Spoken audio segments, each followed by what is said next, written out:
Yeroon isaa waggoottan 30 lakkoofsiseera. Akka lakkoofsa Itoophiyaatti bara 1983 mootummaan Dargii sirna siyaasa sooshaalizimii hordofuu fi sirna diinagdee mootummaa biyya bulchuun abboomamu hojiirra oolchaa ture. Akkuma kufeen dhaabbileen siyaasaa hedduun gaaffii mirgaatiif dirree qabsoo turan mootummaa ce'umsaa hundeessan. Baroota Itoophiyaan mootummaa ce'umsaatiin bulaa turte kanattis sirni diinagdee bilisaa Itoophiyaa keessatti hojiirra ooluu eegale. Jalqaba baroota kanneenii akka lakkoofsa Itoophiyaatti bara 1984 namoonni lakkoofsaan xiqqoo ta'an garuu ammoo qareeyyii fi egeree dhalootaa fageessanii ilaaluu danda'an damee diinagdeetiin mul'ata isaaniif maqaa ta'u dhalootaaf ammoo gaachana ta'u abjootanii abjuu isaaniis dhugoomsanii waggaa 32 har'aa bara 1984 dhaabbanni daldalaa Odaa Sheer Kaampaanii jedhamu hundaa'e. Dhaabbanni daldalaa Odaa yeroo hundaa'u oomishaalee qonnaa gabaa idil-addunyaatti dhiyeessuu fi oomishaalee gabaa idil-addunyaarra jiranii fi qulqullina qaban ammoo alaa galchuudhaan biyya keessatti raabsuudhaaf ture. Dhaabbanni daldalaa Odaa dhaabbatee waggaa 2 booda damee diinagdee Itoophiyaa keessatti dhaabbileen dorgomtoota hin qabnee fi lakkuun dhalatanii. Ilmaan lakkuu dhaabbata daldalaa Odaa kunneenis maqaa isaanii laga Awaash irraa moggaafachuudhaan baankii Awaashii fi inshuraansii Awaash maqaa jedhuun tarree indaastirii baankii fi inshuraansii biyyattiitti makamanii. Hundeeffama dhaabbilee kanneenii keessatti namoota mul'ata bara baratti fulla'uu qabanii fi cichoomina daangaa hin qabne qaban yaadachuun dirqama seenaati. Kanneen keessaa Booda Balaa Guutamaa, Obbo Hambisaa Waaqayyaa fi kanneen biroo akka fakkeenyaatti eeruun ni danda'ama.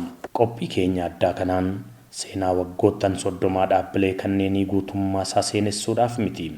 Garuu ammoo dhaabbilee daldalaa waggoottan 30 darbaniif guddina diinagdee biyyattii utubuu keessatti gahee olaanaa taphatan kanneen duuba seenaa namoota irraanfatamuu hin qabnee fi dhalootaaf muuxannoo gaarii ta'anii irratti xiyyeeffanneerra.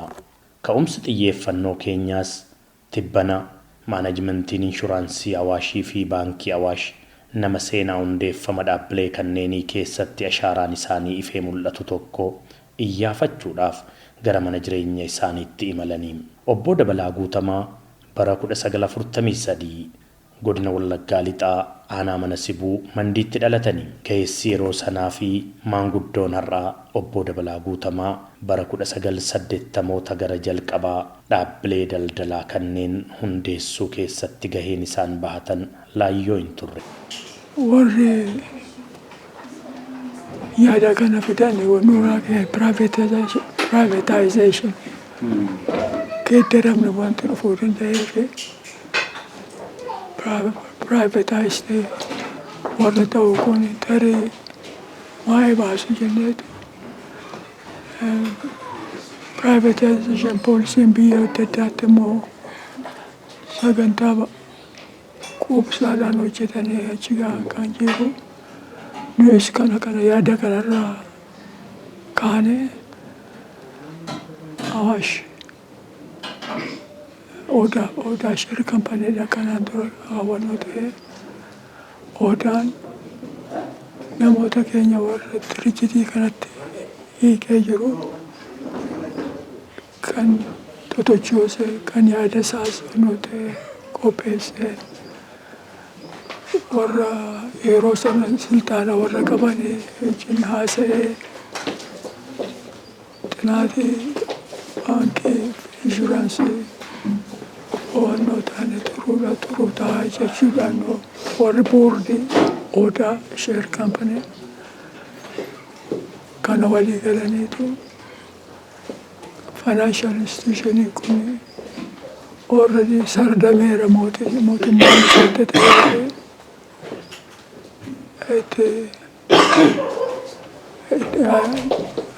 xinaatii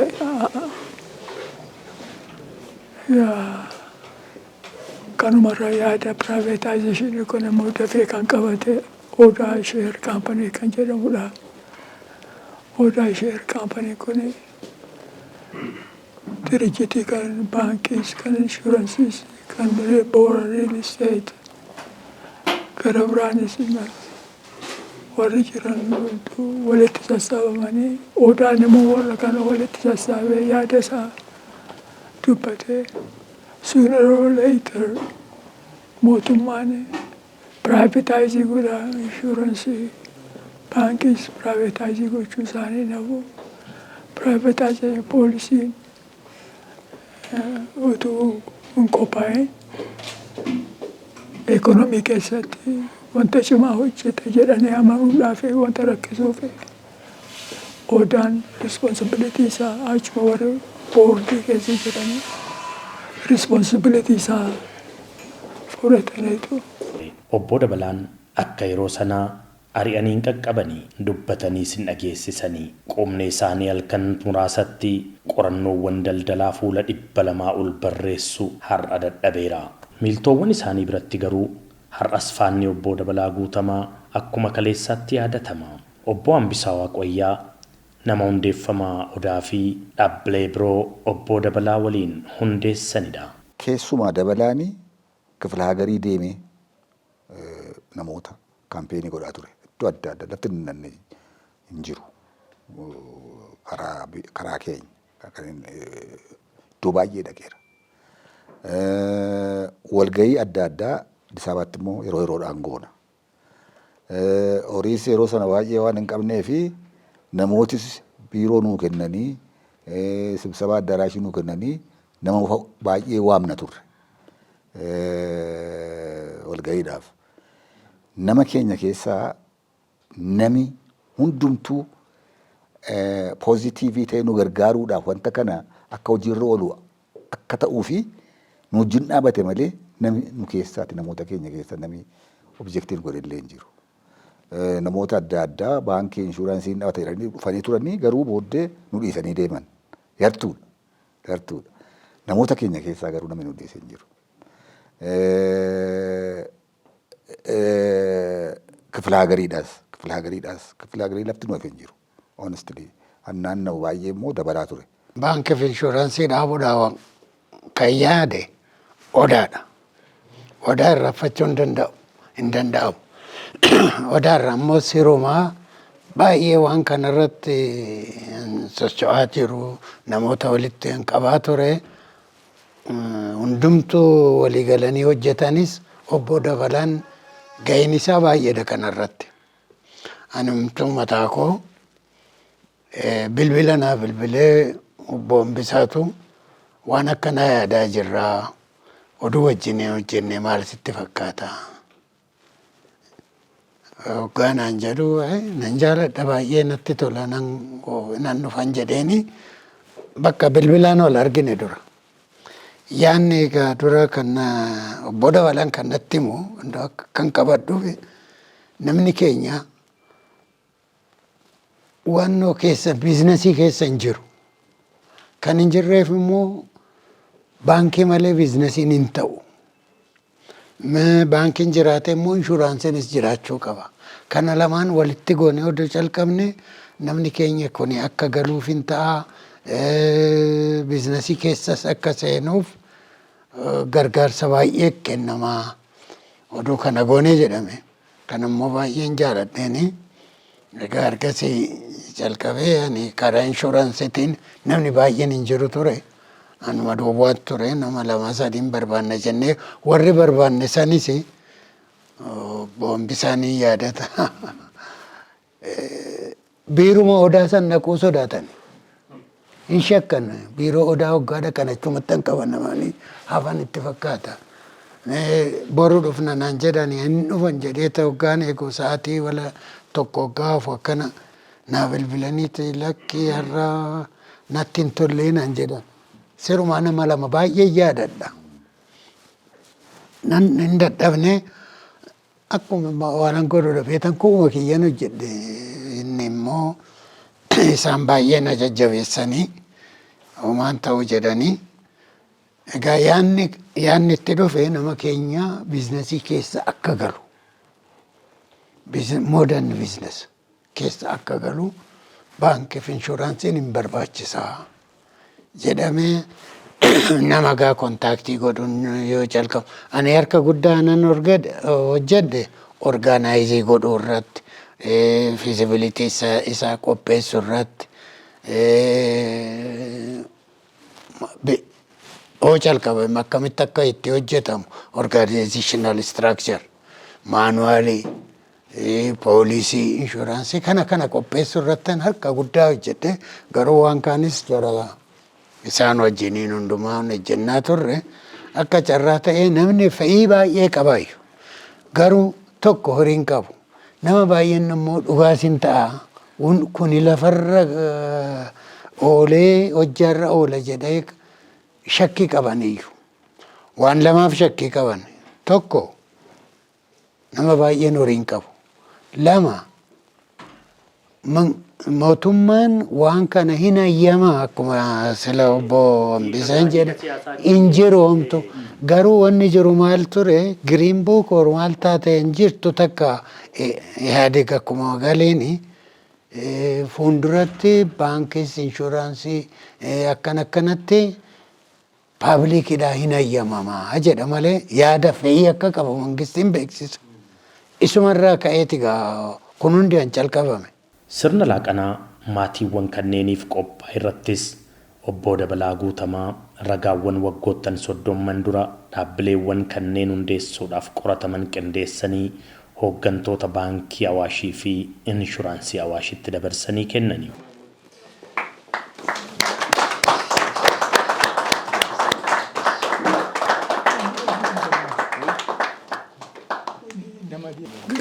Effortii kana gargariin kutinaa. Effortii kana wantoota maatii keenyatti saba keenya baay'ee itti dhaga'ama, wanta gaariitu itti dhaga'ama. Isinis wattaatiidhaan dulloomne irraa ammas ni danda'ama. Amma yoona dhamaataniitu ammas irraa kana akka irraan cinne baankii kana inshuraansiinis akka amantii isattiin ka'e sana gargar kutee humna keenya iddoo tokkotti akka hin hambifneef baastanii hojjettu jedhetanii abdii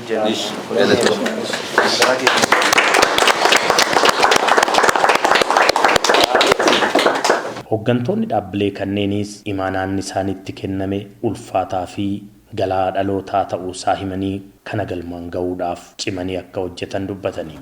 Obbo Tsahaay Shifarraa hojii raawwachiisaa olaanaa baankii Awaash yeroo ammaati. Dhaloota bara dukkanaa seenaa keessatti seenaa culluqaa akkasii hojjetee dhaabbilee maqaa qaban nu dhaalchise yaadachaa seenaa dabalataa hojjechuudhaaf kutannoo akka qaban dubbatanii. Awaash baankiinis Awaash inshuraansiinis hambahani odaa keessaati. Yeroo sana obbo Dabalaan odaa jeneraal maneejarii turanii, obbo Hambisaan Faas achitti boordi cheermaanii turanii. Baankii fi inshuraansiin kun hambahani odaa keessaati. Odaa keessaa habahani malee baankii fi inshuraansii dhaabuu keessatti immoo gahee guddaa kan taphatan akkuma diirameen obbo Dabalaa Guutamaati. Obbo Dabalaan yeroo sana baankii fi inshuraansii duwwaa dhaabuu itoo hin ta'in qorannoo gara 20 ol kan tahani gara fuulduraatti namoonni keenya maal irratti bubburanii hojjetanii waan gaarii hojjechuu danda'u kan jedhu xinaatii baay'ee hojjechiisanii turani. Warra kana harka isaanii irratti qabu turani. Egaa amma Awaash baankiif Awaash inshuraansii waggaatti dhaabbanne waggaa 30 kabajuuf qophaa'utti jirra. Yeroo kana keessatti immoo yaada kana warra fide baankii kanaaf inshuraansii kana dhaabuu keessatti immoo waan guddaa warra taphate kana immoo guyyandumaa yaadachuu isaaniin ol qabuu warra nu booda jiran handumaatti dabarsuun immoo baay'eetti barbaachisaadha. Kanaaf egaa kana duras waggaa 15ffaa waggaa 20ffaas yooma kabajaa turres akkasuma isaa yaadachaa turre. Maaliif yaadannu yoonne barri suni Oromoon bara baankii fi inshuraansiitti dhaabuun turre. Yeroon suni baay'eetti dukkana ture. Yeroo dukkana keessa sanatti garuu isaanitti ifti isaanitti mul'ate baankiif inshuraansii yoo dhaabne duwwaadha sabni keenya itti fayyadamuu kan danda'u doofummaa keessaa ba'uu kan danda'u sabni keenya gara ikoonomiitti dhufuuf baankiif inshuraansiin baay'eetti murteessaadha jedhu kana yaada kana fudhatanii yeroo sanas boordii odaa irratti dhiyeessanii waan kana irratti baay'ee hojjetaniiru. Kaapitaalii illee inshuraansiif baankii dhaabuuf rakkina guddaa keessa turani. Maaliif bara sana keessa namni tokkoffaa ikoonomiitti cimaan ture namni keenya. Lammaffaa immoo sheeriitiin horii fiddee walitti fiddee wajjiniin waan tokko hojjechuun biyya kana keessatti hin beekamne ture. Haa ta'u malee jaroonni kun iddoo baay'ee deemanii mana namaarra deemanii suuqii namaarra deemanii qe'ee namaarra deemanii namoota keenya barsiisanii akka isaan sheerii bitanii inshuraansiif baankiin kun akka dhaabbatu waan guddaa taphataniiru. Kanaaf bara sana keessatti kana dhaabuuf miti suma kaanuu hojjechuuf baay'eetti bara rakkisaa ture. Haa ta'u malee isaan immoo har'a ilaalanii bara sana ta'anii har'a ilaalanii nuti immoo warra har'a jiru dhagaa har'a baankiin keenya maarkeetii keessatti koomershaal baankiitti dhaanee baankii isa lammaffaati warra piraayiveetii keessaa isa tokkoffaadha inshuraansiinis akkasuma. Kanaafuu guyyan dumaa unu duwwaatu hin ta'in aloonni dhufullee yeroota kana isaa yaadachaa ture jechuudha. Kanaaf egaa har'aan fudhanne baankiif inshuraansiin akkamitti dhaabbate yeroo sana maal ta'en jedhu dookumentii agarsiisudha. Dookumentii kana egaa fudhanneerra baay'eetti isaan galateeffanna. Nuti seenaa fudhanne. Seenaan kun immoo seenaa gatiin itti kaffalame. Yeroo sana kana dhaabuuf namoonni rakkina keessa turani, ari'amaa turani, biiroon isaanii ashagamee ture, rakkina baay'ee keessa darbani. Nuti egaa har'a Awaash inshuraansii fi Awaash baankiin harka keenyarra jira. Har'allee kan yaannu kaampaanota lamaan kana cimsinee dhaloota dhufutti dabarsuuf isaan immoo gabaa keessatti eessa ga'u akka liidarshiippii isaanii eegnee gara fuulduraatti hojjechuuf tokkoffaa kana yaanna.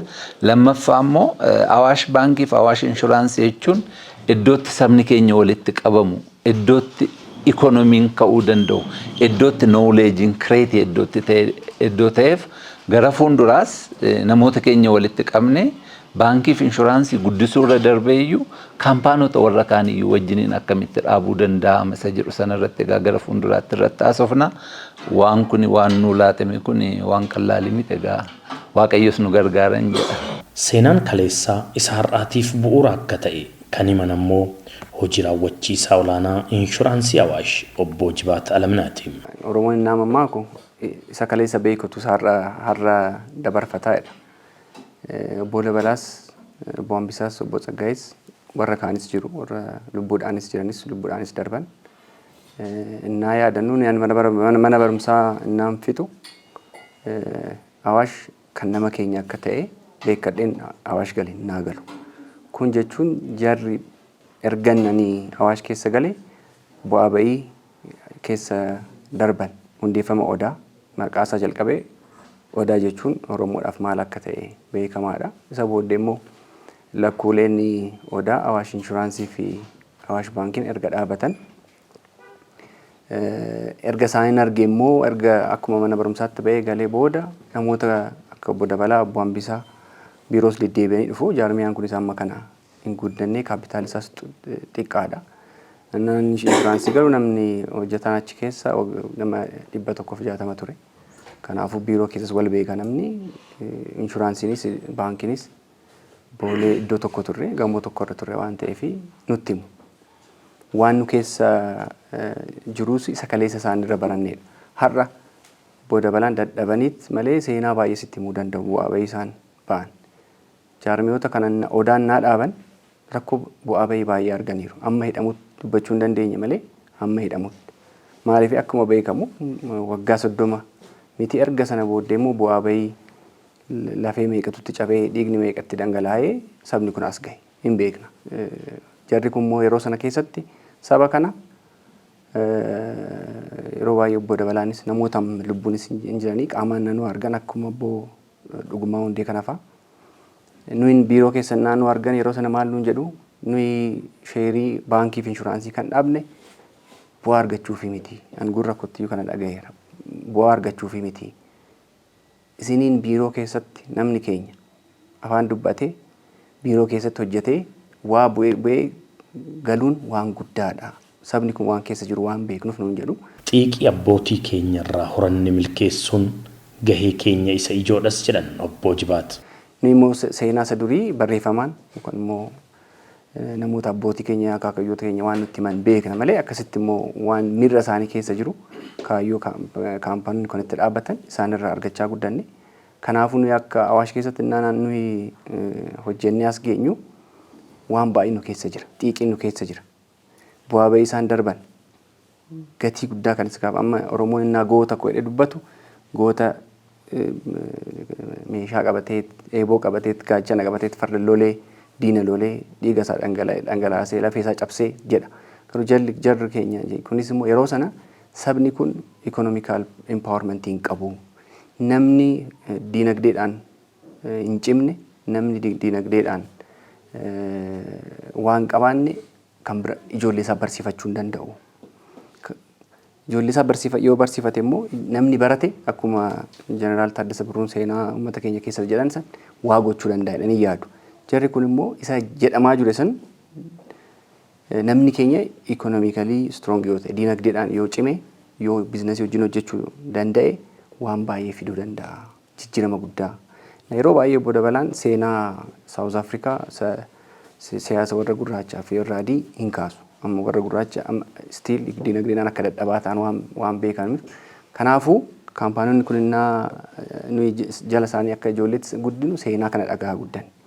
Kanaaf inni achi keessa jiraannus akka nama biddeen argachuudhaaf deemee hojjetee galee otoo hin ta'in seenaa guddaa baatee isaan irraa fudhatee akka dhaloota dhufuutti dabarsuudhaafis akkuma sila Obbo Tsaggaayeen jedhetti immoo nuyis akka isaanii jaarmiyoota dhaabota Awaash biyya kana keessatti hin beektu sabni kan itti boonu uummanni kun hojjetee daldalee waa fidee akka gurguruu danda'u akka bu'aa biyya guddoo kana keessatti diinagdeedhaan jijjiirama akka fiduu danda'u kan agarsiise ammayyuu waggaa 30 booda instituushinii warra baankiis inshuraansiis caala warra kaan keessas kan humna qabu akka Awaash hin jiru. Kun immoo sabni kun akka itti boonu akka mataa ol jedhee deemu kan godheedha ni yaada. Isaan irraa fudhanne immoo ba'aa guddaadha. Waan nurra eegamu nutti agarsiisa. Waan argine waan dhagaa turre guddannee jira. Waan beeknus jira. Isa caala immoo har'a boor maal akka gochuu dandeenya. Dhaloota dhufuudhaaf maal akka dabarsuu nurra jiru. Kaampaanoota jaarmiyoota akka Awaash warra guguddoo ta'an uumuun akka nurra jiru. Imaanaa fudhanneerra. Imaanaa kana immoo akkuma ati jettee kana baaliin nu harka jira. Gadaasa dhufuudhaaf immoo dhaloota dhufuu akka ceesisuudhaaf immoo isa har'a argannee baannee nuyis at least bara kana immoo amma bara nuyi jiru teekinooloojiin jira innoveeshiniin jira isaan fayyadamne seenaa kanas dhalootaattis biyyattis gara fuulduratti immoo jaarmiyoonni kun maal eessa akka ga'uu qaban adaraa isaanii baalii isaanii waan isaan adaraa nuu kennan fudhannee hin dabarsina dhugaa isaanis dadhabina isaanis dafqaa isaanis hin gannu kana waadaan isinii gala Obbo Dabalaanis Obbo Hambisaanis Obbo Tsaggaayeenis warra kaanis waraas hin jirre waadaa isinii galla dhugaa keessanis dafqa keessanis hin gannu dhaloota dhufuudhaaf namoota hogganoota nu caala ciccimoo ta'an uumuudhaaf waadaa isinii galla galatooma. Miltoowwan hojii fi hiriyoonni isaanii akkasumas maatiin Odaa Sheer kaampaanii baankii Awaashii fi inshuraansii Awaash sirna kanarratti argamanis seenaa hundeeffama dhaabbilee kanneenii keessatti wantoota dhaloonni irraa barachuu qabaa jedhan kaasanii. Obbo Hiikoo Turaa waggoota dheeraadhaan dura godina Arsii lixaa magaalaa Shaashamanneetti daldala midhaanii irratti bobba'anii osoo hojjetanii Obbo Dabalaa Guutamaa waliin akkamitti akka wal arganii fi imala Awaashitti akka makaman akkasitti yaadatu. Ani gaaf duraa Obbo Hambisaa fi Obbo Dabalaa bakka tokkotti argee ani daldala midhaanii keessa ture. Isaan wadaatti hojjetanii Obbo Dabalaa achirraa bare. Obbo Dabalaan akka diinagdeen Oromoo kun barandaa Finfinnee kanarratti hin saamamne namni sababa ta'e obbo Dabalaa. Odaan Awaashiin yoo san yoon odaa walii hojjennu Awaashi achi keessa dhaabaa turan. Nullee dargaggeessa waan turree fi afaan Sidaamaa kanaan dubbatan. Maaf afaan Sidaamaan dubbatan odaan Oromooti miti jennee gaafanna. Namni Oromoo baarka afaan hin beeknetu jira jedha. Ataa kun illee jira jenna hin beeknu nu agartee badaa dhufne. Namni Oromooti afaan Oromoo hin beekne illee jira jenna. Akkasitti dhaabataa ture. Haga dhaabate maalirra gahee akkamiin as gahee yoo jedhame wanti obbo Dabalaa waan baay'ee nama dinqisiisaati. Dabalaan makiinaa ofii qaba. Makiinaa Volvo qaba. Isaan Shaashamannee dhufa. Waan guddaa nu waliin hojjetee nama irratti. Halkan sa'aatii 12tti karatti obaan obbo Dabalaa argani. Istooroo dhaqan obbo Dabalaatu argama. Dabalaa yoo dhufu maraa maan nuun jedha obbo Dabalaani jabaadhaa qabeenya kana qabeenya Oromoo kana irratti agartee qabeenya keessan godhachuu fi sochii bichaa miti ka barbaachisu wal ta'utu barbaachisaa ka jiru dhaamaa turan. Nulli akkasumatti isaa walii hojjetaa turre gaafa Awaashi dhaabatu ani bulbulaan waliin turre gaafa eeltanitti asambili duraa deemsisan nu gazzaba hin qabnu birrii xiqqoo binnee jara jarri kun gazzaba kana nyaattee fixu hedduu maal gooti jiraa turre. Booda Dabalaan gaafa Shaashamanneetti baankiin banamu qirincaafi hin banamu nu yoo san baankiin Awaashi kun akka banamu hin barbaadamu ture. Gazzaba akka kaan hin qaban. Namni ajaja nu kennu obbo Dabalaa. Birrii mana aanaatu fuudhaa manatti hin galu. Birrii illee guddoo itti hosan birrii 400 fuudhaa manatti bulchaa ganama deebisaa baankitti kennaa turre. Booda maal godhe Dabalaa obbo Dabalaani anaa fi hiriyyaan kee tokko hin jira Hasan Aloo jedhama. Ijoollee kana halaafinnetti kiyyaan birrii haga isaan barbaadan haa kennamuu fi akka hojjetanii jedhamu. Dhaloonni waggaa 30 dura osoo haalli mijataan hin jiraatin mul'ata bara dheeraa fuulla'u qabatee dhaabbilee kanneen akka Odaa Sheer Kaampaanii, Baankii Awaashii fi Inshuraansii Awaash hundeessee dhaloota egereetiif galaa gumaachee amma hoo maal hojjechuu danda'a? Dhaloota sanarraa hoo maaltu baratama? Yaada hirmaattota sirna kanaati. Guyyaan har'aa guyyaa seena qabeessadha. Namni otoo jiru dadhabbii isaa beekumsa kennamee fi isaanis waan hojjetan dhaloota dhufutti dabarsuudhaaf waan godhaniif baay'ee nama gammachiisa. Isa kaan ijaa baay'ee hundum isaanii jedhaniif ani xinnoo muuxannoo warra dhaloota haaraa bakka ta'u fi innaas la Awaash baankiin fi inshuraansiin kun dhaabbatu horii badaa hin qabnu ture. Damoozaanan ni ta'a. Makiinaa booksii waaganii tokko hin qabat. Qoshii yaa seera qabeessa taatee fedhani. Booksitii gurguree makiinaa biraa bituufan tureyyuu obbo Araggaa Qixxaataa akka tattaafaa immoo ilmi isaanii Awaash baankii boordii keessa jira. Bakka tokko deemnee naa deebinu bitteettaa naan jedha Awaashiin. Lakki hin binne. Jennaan torbaan lamayyuu bara hin gahu amma guuteera bira hin dhumaa naan jedhe. Makiinaa bituufan ture jennaaniin maali taaksii nu jira taaksii yoo deemte makiinaa kaampanii Awaashii fi Awaashota lamaan obbo Dabalaan fa'aa obbo Hambisaa fa'aa keessa jirani. Odaa kan dhaabanii guddisanii baankii guddatu yaa ta'eef si caalayyuu faayinaansiin beeku taaksiin hoo jira naan jedhe dhugaa isaati innaa sana booksiin gurguree bite 2020 keessaa 10,000 duwwaa kaffalamu 10,000 kaffaluun baay'ee guddaadha ture. Har'a birriin ishiin 10,000 sana booksitti Awaash guddateetu makiinaa guddaa kan ammayyaa nuu bite har'a. Birriin 2020 sun sooratumaaf ta'e. Dhaloonni hafu investimentii waan akkasii wal faana kan hojjetan irratti akka investii godhanii. Sanaan gara 30 amma xurataa baheera. Soorata Awaashotatu nu sooraa jechuudha amma investimentii sanaatiin. Yaa kanaatiif wal bukkee dhaabbachuun wal faana hojjetuun wal gurmeessuun waan guddaadha ta'a.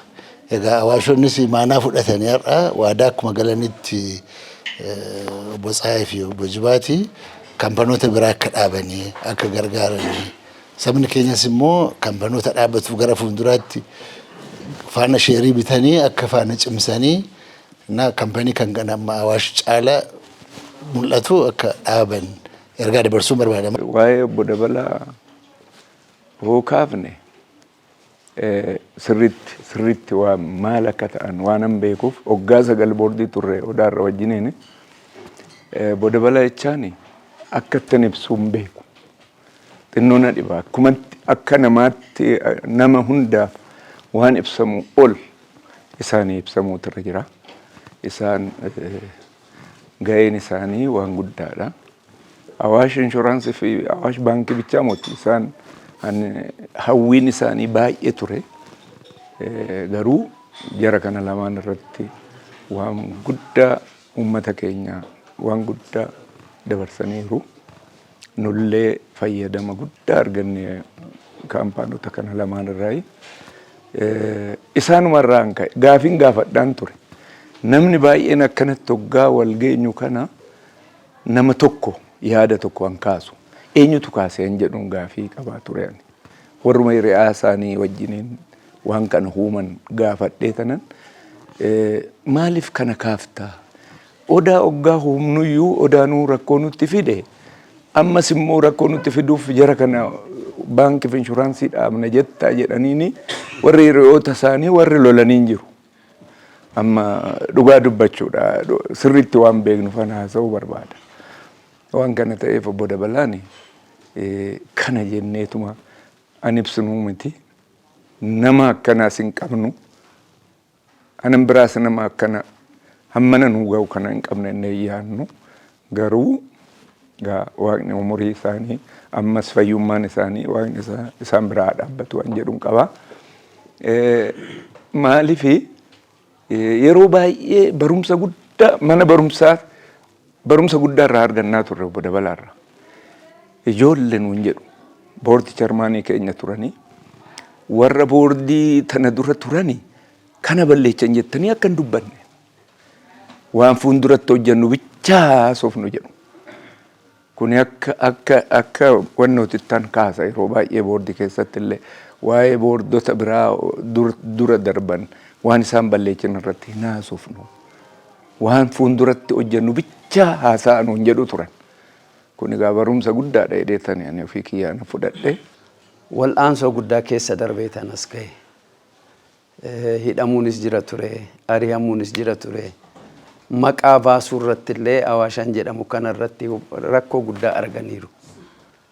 Obbo Dabalaan kanaaf egaa ilaalcha guddaa ta'anii hankaraa qabsiisanii deemsisan ta'aniiti an mul'atu. Isaan duwwaa otoo hin ta'in obbo Hambisaanis akkasuma. Riilii lamaan isaaniiti egaa dhaabbatoota lamaan kana han dhaabanii. Isaan immoo eessaa dhufan yoo jedhame Odaarraati. Odaan hundumaaf haadha. Cimina duwwaadha kan barbaachisu. Har'a kunoo jalaa dhufanii ijoolleen dargaggoonni dhufanii biraanchota bal'aa qabatee biyya keessatti baankota dhuunfaa keessaa tokkoffaa ta'ee komershaal baankiitti aanee guddaa ta'ee han mul'ate. I think yeroo sana wal'aansoo godhame sanaani. Wal'aansoon suni tootaalii Awaashiin geeddareera. Awaash jechuun saba Oromoo kana sabni keenya hundumtuu qixxummaa isaa kan agarsiise. Sabni Oromoo maalirratti maal hojjetaa? Seenaan isaa maali? Dandeettiin isaa maali? Han jedhu sanii kan namni beekuu fi kan inni qabu dandeettii inni qabu san hundumaa kan agarsiise Awaash. Oromoon maaliin beekama? Fardaan beekama, hin lolaa, kanaan beekama jedhanii kan dubbatanirra san caalaa karaa biizinesiitiinis karaa inshuraansiinis hundumtuu dandeettii guddaa akka qabu kan agarsiise. Waastinnaa hundumaafuu kan kenne, konfidensii kan kenne. Namni amma kan yaadachuun irra jiru maali? Yeroo dukkanaa jedhee Botsaayee yeroo dukkanaa sanii kan ifeef jira. Jara kana baay'ee ifeef hoggaasan. Rakkootu jira dubbachuu dadhabanii hojii dadhaban malee isaanii ifee jira. Warra dukkana keessa sabni keenya hundumtuu hoggaa jiru san ifeef kana isaan kana nuu dhaabanii jiru. Warra kana fide kana akkamitti ilaalladha. Fuuldurattis maal goonadha kan laalluuni. Kana irratti yaanni ummataatis yaanni biyyaatis bakka hundatti adda addaan ta'a.